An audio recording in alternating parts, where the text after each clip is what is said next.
kami tenang. Haleluya. Bapak Ibu Gembala kami persilakan. Ku tenang kau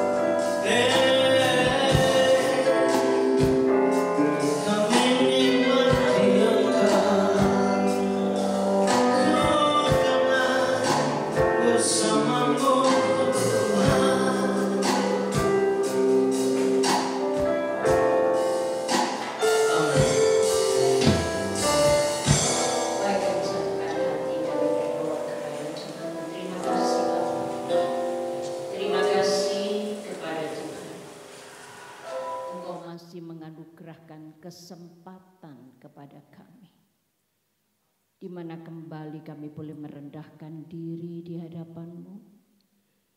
Kami boleh belajar untuk bergaul dengan Tuhan. Dan inilah kasih karunia Allah, di mana Engkau sendiri rindu untuk kami senantiasa bersekutu dengan Engkau. Terima kasih Bapa, kuduskanlah hamba-Mu. Kuduskan setiap pribadi kami, sebab kami menyerahkan Tuhan ke dalam tangan Tuhan, dalam nama Yesus. Haleluya, amin.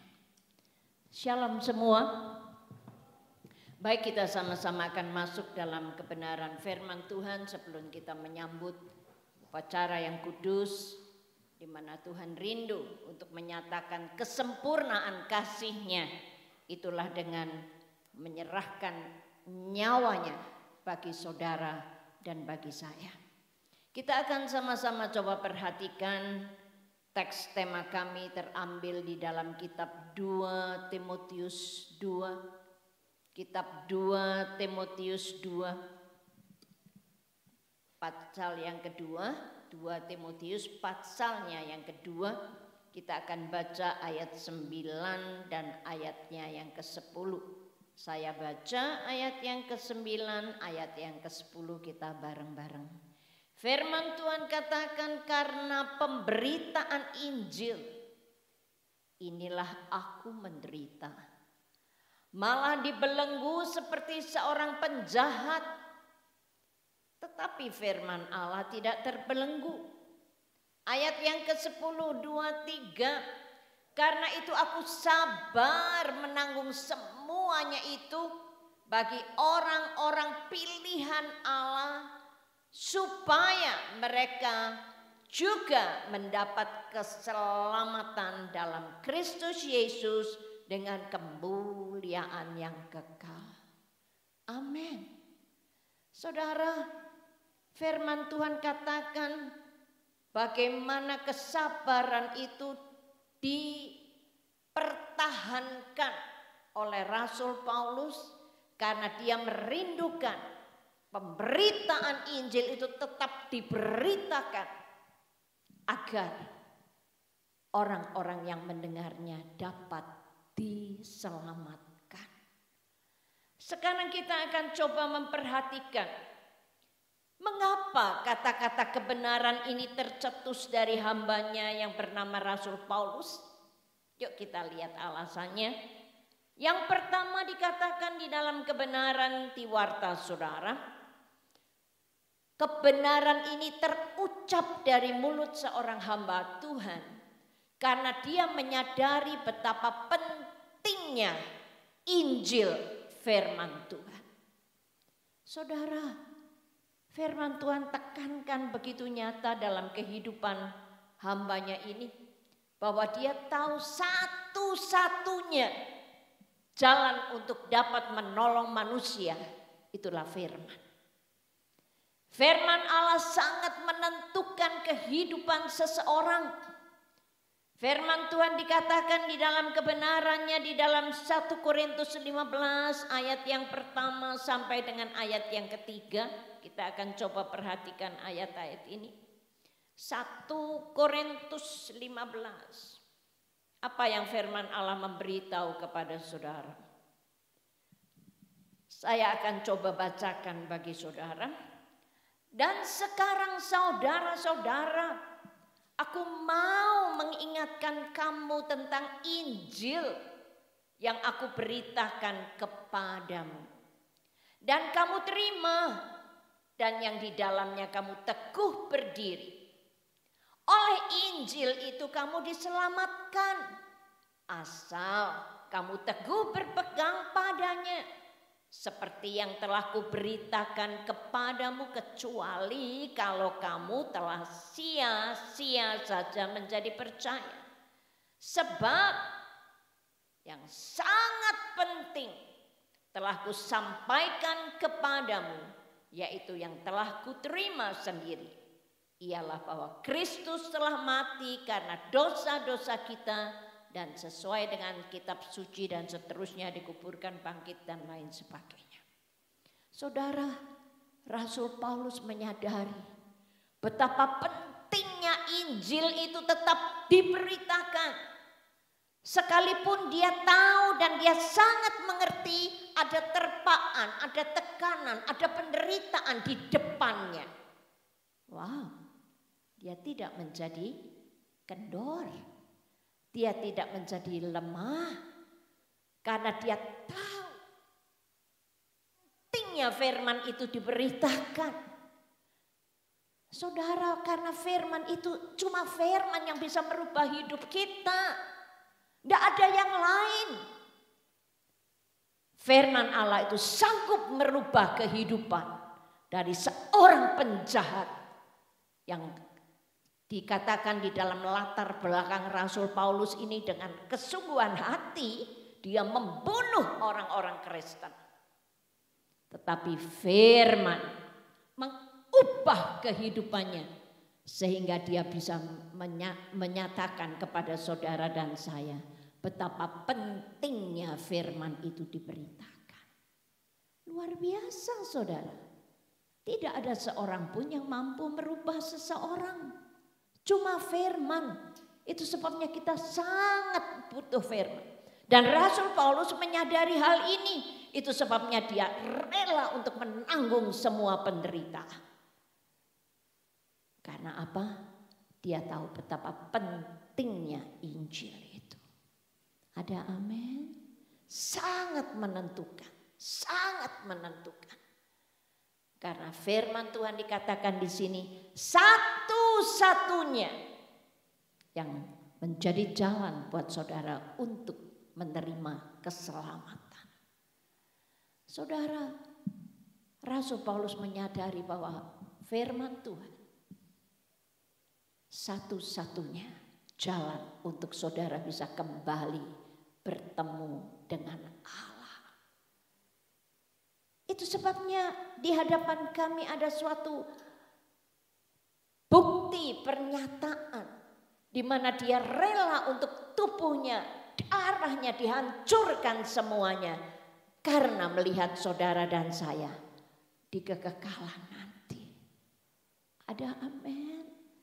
Wow saudara, saya kalau lihat film Passion itu ya rasanya udah mungkin puluhan kali, tetapi saya tetap rasa Tuhan ampuni aku.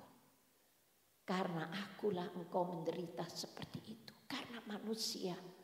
Karena kita semua itulah sebabnya Rasul Paulus menyadari betapa pentingnya Injil itu tetap diberitakan. Apapun tantangannya, apapun kondisinya. Dan menyenangkan sekali saudara.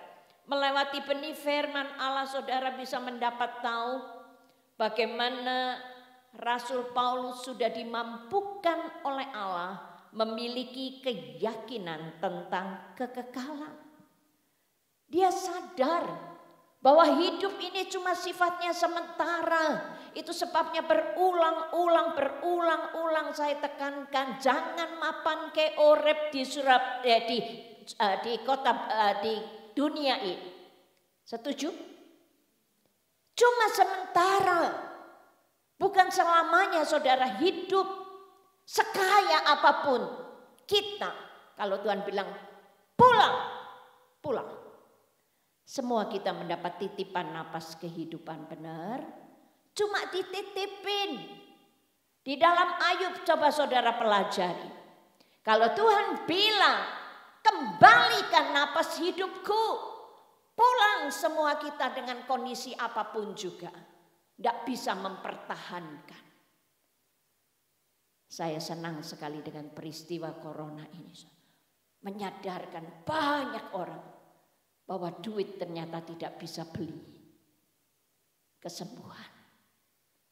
Duit tidak bisa beli ketenangan, kebahagiaan, damai sejahtera, sukacita.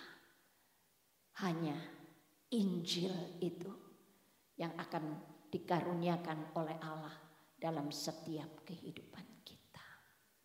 Saudara, Rasul Paulus mendapat satu karunia. Dan saya harap semua kita sudah menyadari karunia itu dianugerahkan oleh Allah kepada kita.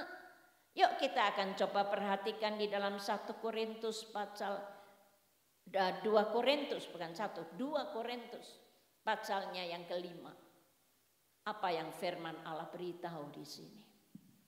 Firman Tuhan dikatakan dengan satu kepastian, dia mengungkapkan kata-kata kebenaran ini. Ayat pertama bareng-bareng kita baca. 2 Korintus 5 ayat 1, 2, 3. Karena kami tahu bahwa jika kemah tempat kediaman kita di bumi ini dibongkar, Allah telah menyediakannya suatu tempat kediaman di sorga bagi kita. Suatu tempat kediaman yang kekal, yang tidak dibuat oleh tangan manusia. Rasul Paulus sudah diberi karunia untuk dapat melihat kepastian. Surga bukan fata morgana, katakan amin. Surga adalah sesuatu kepastian dalam setiap kehidupan kita. Untuk itu saudara, minta terus kemampuan. Jangan bangun tidur mintanya cuma berkat-berkat secara jasmani. Saya selalu tekankan itu terlalu rendah. Saya senang sekali dengan seorang pengusaha yang saya nilai cukup berhasil di antara kita. Ada satu keluarga. Benar tante, dengan adanya peristiwa yang saya alami seperti ini. Maka tante, betul tante ya, kalau mikir duit itu terlalu rendah. Saudara, keluarga ini sempat direkayasa seluruh keluarganya kena COVID. Sampai perusahaannya dicampurkan di situ, dilibatkan di situ. Dan dia katakan, tante ternyata benar. Tante seringkali mengucapkan kata-kata kebenaran bahwa terlalu rendah kalau kita hanya minta berkat secara jasmani. Dan ini sekarang saya tahu, duit itu tidak ada artinya. Amin, saya katakan. Teruskan, lanjutkan, berarti Allah berkarya dalam keluarga. Betul saudara. Mari orientasi pemikiran kita kepada kekekalan. Karena itu satu kepastian. Dan ini Rasul Paulus sudah mampu melihat. Sudahkah kita mampu melihat bahwa ada surga yang menanti saudara? Ada amin. Ada surga yang sedang menanti setiap kehidupan kita. Mari saudara katakan kepada Tuhan, saya kalau berdoa Tuhan pertajam penglihatanku, pertajam itu Tuhan. Saya mau menikmati. Saya pernah mendapat karunia untuk saya bisa masuk di dalam suatu penglihatan di mana saudara kita sebetulnya bukan saya saja ya. Kita bertiga di dalam doa itu dan kami bisa sekilas saja melihat kemuliaan surga. Kita berteriak dan begitu kita selesai berdoa kita tiga-tiganya berpelukan dan kita katakan luar biasa, surga telah menanti kita. Padahal itu peristiwa terjadi pada tahun 72. Bayangin saudara. 72 saya mendapat penglihatan itu. Bersama dengan 2 rekan anak Sati waktu itu. Saya dalam pendidikan. Dan waktu kita melihat kemuliaan Allah itu, aduh saudara, tidak bisa dibandingkan dengan apa-apa. Itu belum masuk loh saudara. Saya cuma dilihatkan sekilas kemuliaan seperti cahaya yang begitu jelas, begitu terang. Dan kami berpelukan bertiga dan kata, aduh luar biasa loh. Dan kebenaran-kebenaran, pengalaman-pengalaman hidup itu yang mempertahankan saya sampai hari ini. Dan nanti pada Januari tahun 2001 saya sudah 50 tahun mengabdi kepada Tuhan. Dan saya tidak pernah menyesal. Saya menikmati sekali pengabdian ilahi Allah. Tadi pagi ada seorang anak sekolah minggu yang ronda di rumah saya. Panggilnya saya tante, dibenarkan terus sama mamanya Oma. Oma, saya boleh masuk ke kamarnya Oma? Boleh. Aduh. Kalau saya mau masuk ke kamar mandinya Oma boleh? Boleh. Aduh, kayak hotel kan. Bayangin kamu, tak ceritain ya. Oma ini ndak punya duit, tapi bisa bangun kayak gini. Berarti siapa yang bangun? Tuhan. Dahsyat ya. Hebat ya Tuhan kita. Itu kenyataan saudara yang saya alami. Pada waktu saya ditinggal suami saya untuk meninggalkan dunia ini 6 tahun yang lalu, jujur saya sebetulnya dikaruniai sebuah rumah yang sampai hari ini kosong. Dan sedang saya renovasi semuanya. Dan ternyata saudara, saya katakan maafkan saya. Saya tidak bisa tinggal di rumah ini. Karena saya 21 tahun dipinjami rumah itu tanpa boleh bayar 1 rupiah pun dengan seluruh bekakasnya. Wow, itu Tuhan. Saya pernah menikmati seperti itu. Dan ternyata waktu saya mau keluar dari rumah itu, saya cuma bilang sama Tuhan satu, Tuhan, aku minta rumah. Tidak punya duit saudara, tidak ada tabungan. Ternyata dahsyat. Waktu itu Tuhan karuniakan saya kesempatan untuk melihat tanda lepas tanda lepas tanda. Itu sebabnya rumah itu pada akhirnya saya sebut rumah mujizat. Karena Tuhan yang memberi. Dan itu anak sekolah yang lucu sekali. Tante, Oma, itu terus ada kamar lagi, boleh aku lihat lagi? Boleh. Dia, aduh. Kayak hotel. Saya katakan kepada anak itu, kamu kalau cinta sama Tuhan, memberikan seluruh hidupmu untuk Tuhan, Tuhan sangat bertanggung jawab untuk hidupmu. Oma enggak punya uang waktu itu. Tapi Tuhan menyediakan semuanya ini. Saudara, mari kita belajar mengabdi dengan kesungguhan hati. Serius dengan Tuhan. Dia tidak mau kita pengabdi sekedar beribadah, pulang sama saja. Tetapi izinkan firman itu merubah hidup kita pada waktu kita mendengarnya. Ada amin? Karena firman itu yang punya kuasa, bukan pendetanya, bukan pengkhotbahnya, sama sekali bukan. Tetapi dia izinkan berkarya dalam hidup saudara. Karena firman memberitahu kepada saudara bahwa kekekalan itu satu kepastian. Dan Rasul Paulus sudah mendapat penglihatan itu. Minta saudara kepada Tuhan, minta, selalu harus diminta perkara-perkara yang positif dari firman Allah. Tuhan, kalau Rasul Paulus mendapat penglihatan seperti ini, aku katakan, saudara memang bukan Rasul Paulus, aku harus bisa melihat itu. Sehingga aku teguh di dalam pengiringanku kepada Tuhan. Sehingga apapun yang terjadi di sekitar kita itu tidak sempat buat kita goyah.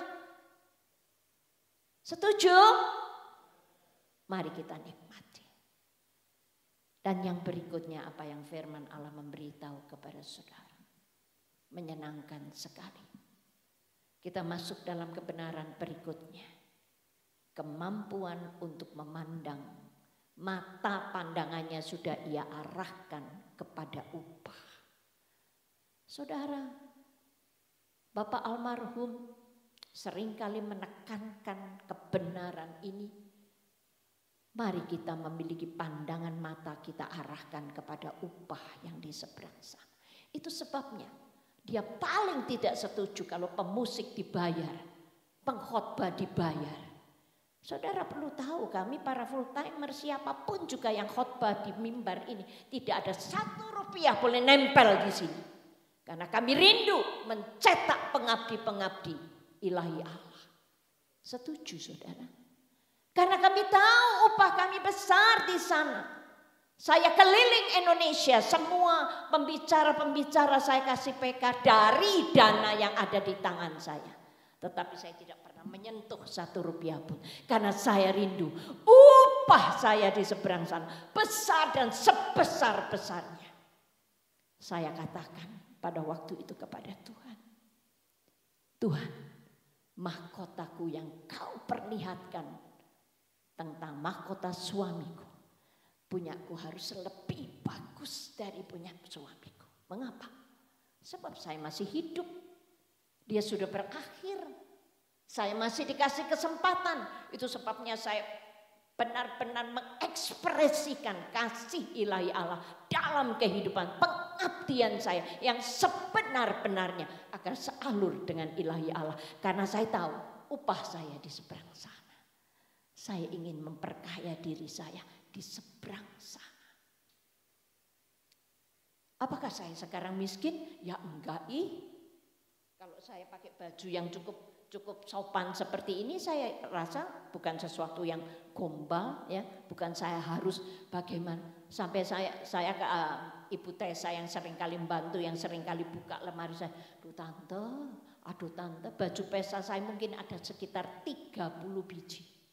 Loh benerin saudara. Dan itu semuanya tidak saya beli. Saya dapat dari Tuhan. Luar biasa, tidak sepotong pun baju saya beli saudara. Itu karena Tuhan. Saya begitu percaya. Waktu murid-murid bertanya kepada Yesus. Yesus, kita udah meninggalkan semuanya, rumah tangga kita tinggalkan, orang tua kita tinggalkan. Apa yang kita dapat? Engkau akan dapat lipat kali ganda di surga dan di bumi. Amin. Itu perkataan Yesus. Dan saya pegang itu firman Allah. Karena itu firman yang bisa dipercayai dan saya bertumpu di atas kebenaran. Saya arahkan hidup saya supaya betul-betul saya sejalan dengan kebenaran firman Tuhan. Kalau saudara meyakini tentang upah di seberang sana, ayo kita berbuat maksimal untuk dia Tuhan. Betul saudara. Saya berterima kasih buat pengabdi-pengabdi di sini, guru-guru sekolah minggu. Mereka tidak dibayar saudara. Jujur kami kehabisan song leader. Akhirnya waktu kami ada pertemuan di dalam mengkoordinasi apa yang akan kita lakukan pelayanan hari Minggu. Ternyata gimana? Terpaksa cari song leader yang berbayar. Terpaksa kita lontarkan seperti itu.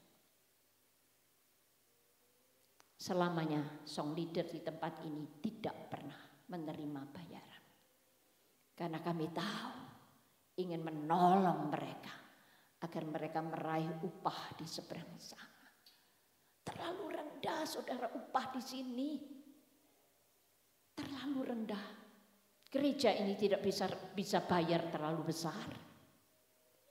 Dan itu sebabnya kami mengarahkan seluruh sidang jemaat untuk saudara menjadi kaya di seberang sana. Setuju? Amin. Saya rindu saudara menjadi pengabdi-pengabdi ilahi Allah yang meyakini bahwa ada upah yang pasti di seberang sana. Oh, mari saudara menolong diri kita. Yuk kita akan coba perhatikan apa yang dinasihatkan oleh hamba yang sama ini, Rasul Paulus. Itu sebabnya dia menasihatkan kebenaran di dalam kitab Kolose 3. Kitab Kolose pasalnya yang ketiga. Hambanya mendapat pencerahan ilahi Allah dan mengatakan di dalam ayatnya yang ke-23 sampai 24, saya akan baca buat saudara. Apapun juga yang kamu perbuat, perbuatlah dengan segenap hatimu seperti untuk siapa? Tuhan. Dan bukan seperti untuk manusia. Kamu tahu bahwa dari Tuhanlah kamu akan menerima bagian yang ditentukan bagimu sebagai apa? Upah. Kristus adalah Tuhan dan kamu adalah hambanya. Saudara, selama kita bisa menempatkan tepat di jalur ilahi Allah. Ini yang penting, saudara. Jadi saudara tiap saat coba berkomunikasi dengan Dia yang memiliki hidup saudara. Agar saudara berada tepat di bawah alur ilahi Allah. Di dalam alur ilahi Allah. Sehingga saudara dapat menikmati kesempurnaan. Bagaimana upah itu dinyatakan. Betul saudara. Sangat. Saya katakan kepada hambanya Pendeta Purwanti, undangan pembicara kita di kaum di lansia yang lalu. Saya katakan, ayo Pur, kowe lak ro dhewe itu pengerja 25 tahun pelayanan di Kota Batu. Bersama-sama dengan kami. Dia dari awam jemaat, saya lihat dia punya pribadi rohani cukup baik, saya tawari untuk sekolah Alkitab. Saya sekolahkan dia di Salatiga 3 tahun. Dan kemudian saya katakan 3 tahun kamu harus balik jasa minimal 3 tahun. Ternyata saudara dia sampai 25 tahun di tempat ini. Dan saya katakan, loh yo Pur, gue ngerti dewe yo. Deloken Pur, saya tunjukkan area sekolah minggu. Kamu bayangkan, saya teringat tepat pada waktu kita keluar dari gereja yang lama. Saya katakan, Tuhan, kalau aku suruh keluar, kemana? Sebab waktu tim-tim doa, Tuhan hanya berfirman, keluar kamu. Kemana Tuhan? Di dalam pikiran saya dibesitkan Abraham. Dan saya katakan, Tuhan, aku Nyonya Juminto, bukan Abraham. Tetapi kalau engkau mau aku seperti Abraham, aku tangkap itu sebagai suara kebenaran. Ternyata saudara, saya menangkap saya nggak punya uang bisa bangun gedung kayak gini lah. Kemudian dibawalah di sekolah minggu lah, punya studio 2. Aduh, saya pikir ini siapa kalau bukan kepercayaan Tuhan saja. Dan saya benar-benar menikmati kelimpahan kepercayaan seperti Abraham. Saya sudah menangkap semua apa yang Tuhan percayakan. Dan janji itu perlu saudara ketahui bukan hanya untuk saya pribadi. Katakan amin. Untuk setiap pribadi kita yang benar-benar hidup tenggelam dan bergerak di dalam firman. Itu kebenaran saudara. Kalau saudara perhatikan yang lebih lanjut luar biasa. Di dalam kitab 2 Timotius 4 ayat 8. 2 Timotius 4 ayat 8 apa yang firman Allah katakan.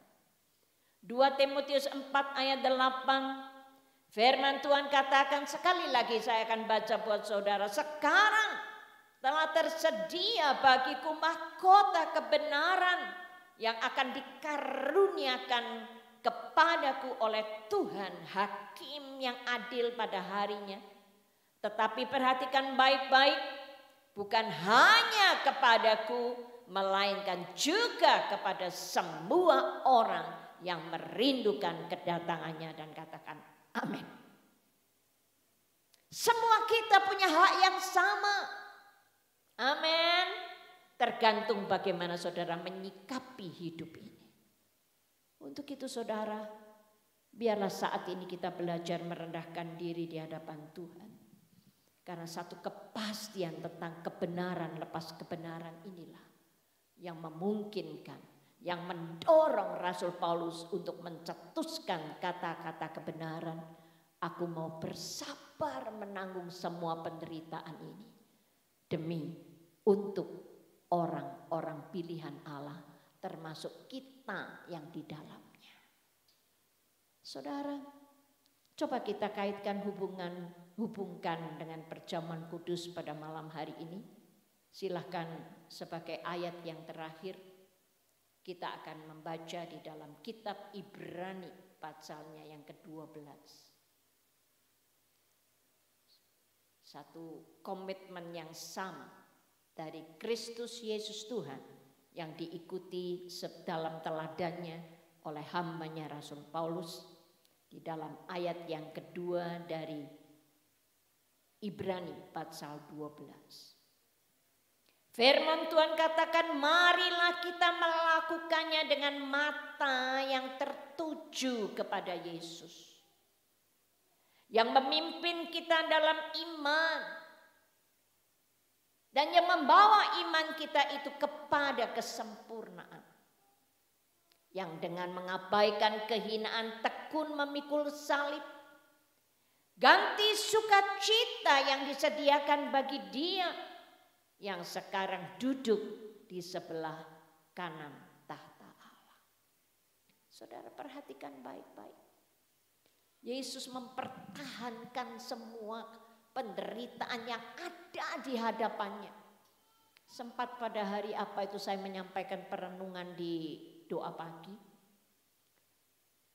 Ia menyampaikan berita kematiannya dan dia tepat tahu semua apa yang harus dideritanya. Tetapi dia tetap mengumandangkan, aku melakukan semuanya. Karena dia bisa melihat kemuliaan yang akan datang untuk dinikmati bersama-sama dengan semua kita yang percaya kepada Yesus. Dia mempertahankan itu semuanya. Sama Rasul Paulus. Sekalipun dia tahu bahwa dia akan menderita. Bayangkan saudara memberitakan firman Allah, dilempari batu, dimasukkan penjara, disiksa dan lain sebagainya. Tapi dia bersabar semuanya itu karena tahu Injil harus tetap diberitakan. Siapa yang harus melanjutkannya? Siap? Hello? Siap melakukannya? Mari kita belajar merendahkan diri di hadapan Tuhan. Terima kasih. Saya mohon pelayan perjamuan kudus akan maju ke depan. Sementara kita akan mengizinkan Allah Roh Kudus berkarya dan bekerja dalam hidup kita. Terima kasih. Syukur, syukur, syukur.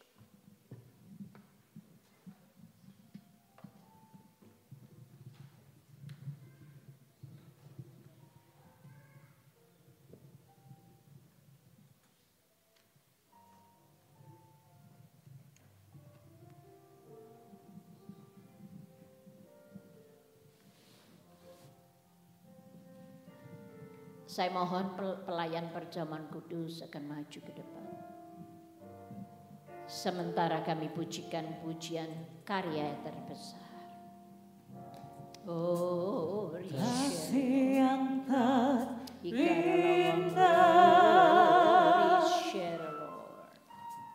hati yang mulia, hanya ku taburkan di dalam-Mu, Yesusku. Pujian dari hatiku selalu di setiap waktu. Tiada pernah berubah. Terima kasih. Oh, amin.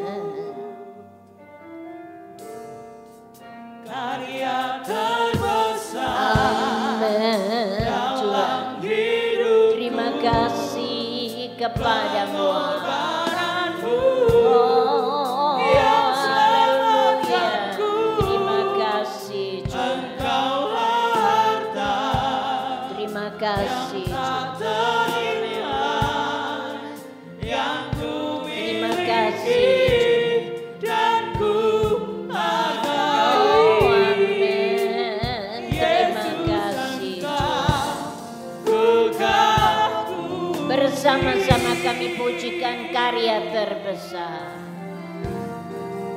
Karya terbesar. Terima kasih Tuhan. Pengorbananku yang selamatkanku.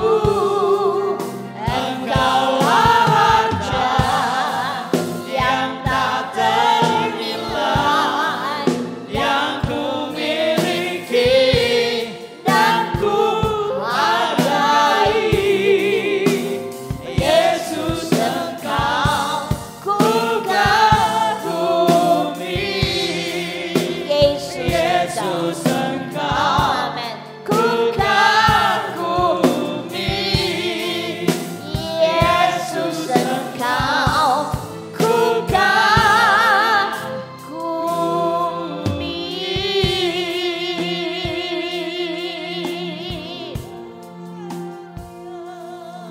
Syukur. Di bawah hadirat-Mu Bapa, kami membuat pengakuan bahwa karya-Mu terlalu mulia. Apa yang Kau lakukan sangat besar kasih-Mu. Engkau membuktikan cinta-Mu dengan luar biasa. Mampukan kami untuk tetap meletakkan hormat yang kudus, untuk tidak bergeser dari kuasa Injil itu, karena hanya firman itu yang sanggup menyelamatkan kami. Terima kasih kepada Tuhan. Engkau mempertahankan dan membuktikan kasih-Mu dengan luar biasa. Karena Engkau meletakkan pandangan mata ilahi-Mu kepada kekekalan di surga. Sukacita yang luar biasa pada saat Engkau duduk di atas tahta.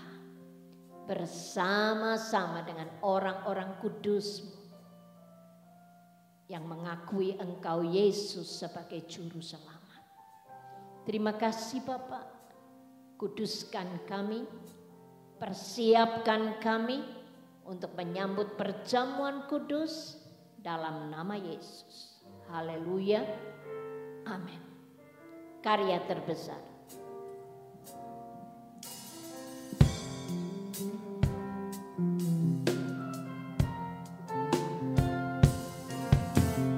kasih yang terindah,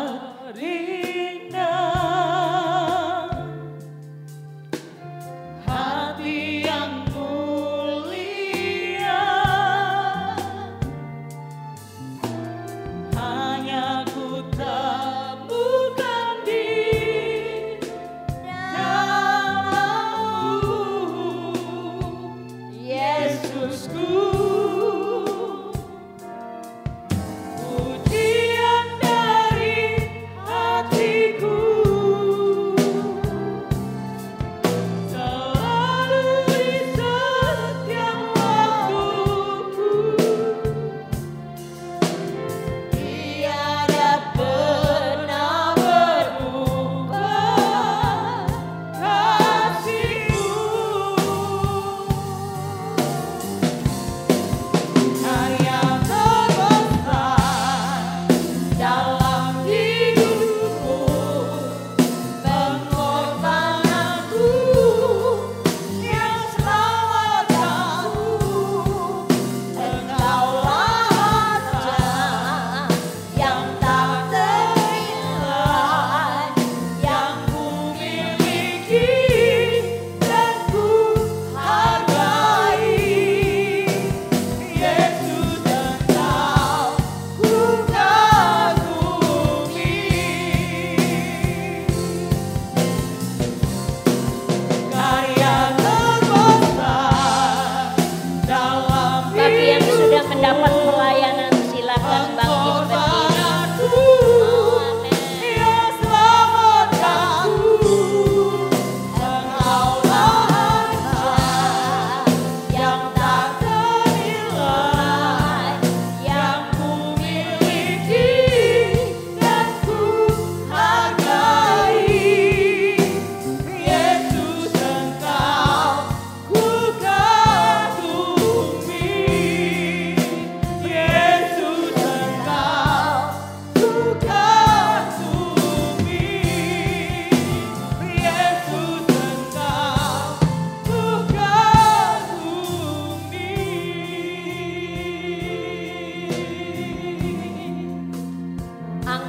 roti di atas kepala saudara sebagai satu keyakinan bahwa Tuhan telah menganugerahkan kesempatan kepada setiap pribadi kita untuk menikmati kekuatan kuasa-Nya mengalir dalam hidup kami. Terima kasih Bapa, sesuai dengan firman-Mu, sebab apa yang telah kuteruskan kepadamu telah aku terima dari Tuhan, yaitu bahwa Tuhan Yesus pada malam waktu Ia diserahkan mengambil roti, dan sesudah itu Ia mengucapkan syukur atasnya. Ia memecah-mecahkannya, pecahkan roti di tangan saudara, dan berkata, inilah tubuhku yang diserahkan bagi kamu. Perbuatlah ini menjadi peringatan akan aku. Terima kasih Tuhan, terima kasih. Inilah Tuhan satu keyakinan kami tentang tubuh-Mu yang telah dihancurkan karena kami. Dan di dalam nama Yesus kami rindu mengingat semua peristiwa ini untuk tidak kami lupakan, agar kami tidak bergeser dari Injil. Dan di dalam nama Yesus kami akan makan bersama-sama.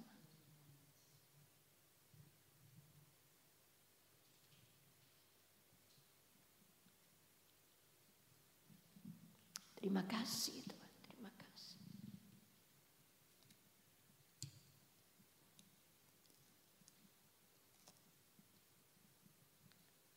Angkat anggur di atas kepala kami sebagai satu keyakinan kami tentang segala penumpahan darah Kristus untuk menguduskan kehidupan kami.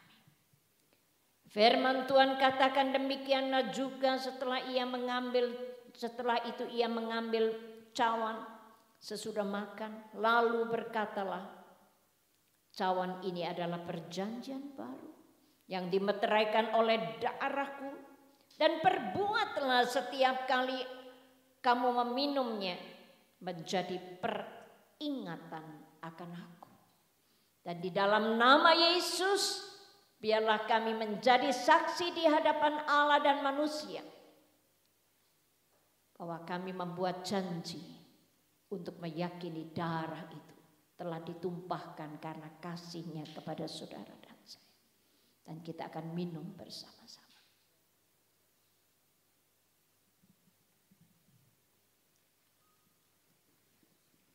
Oh Jesus, ungkapkan rasa terima kasih kepada Allah. Oh Risha,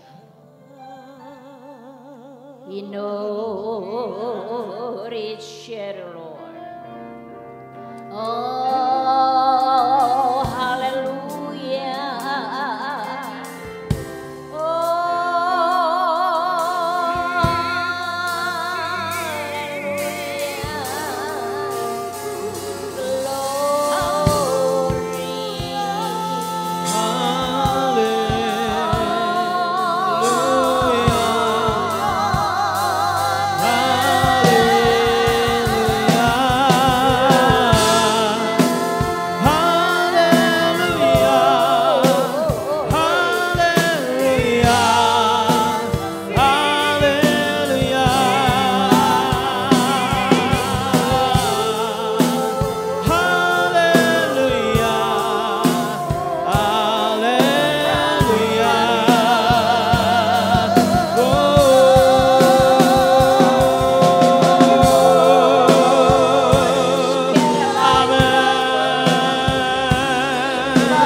syukur Tuhan. Kami nikmati Engkau, kami ingat perbuatan-Mu, kami ucapkan syukur. Terima kasih.